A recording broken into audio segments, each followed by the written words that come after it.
తేనెలొలికే పూల బాలలకు మూన్నాళ్ళ ఆయువిచ్చిన వాడినేది కోరేది. తేనెలొలికే పూల బాలలకు మూన్నాళ్ళ ఆయువిచ్చిన వాడినేది కోరేది.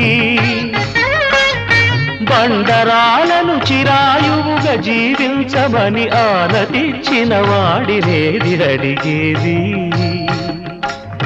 ఏది కోరేది వాడినేది అడిగేది. ఏది కోరేది వాడినేది అడిగేది.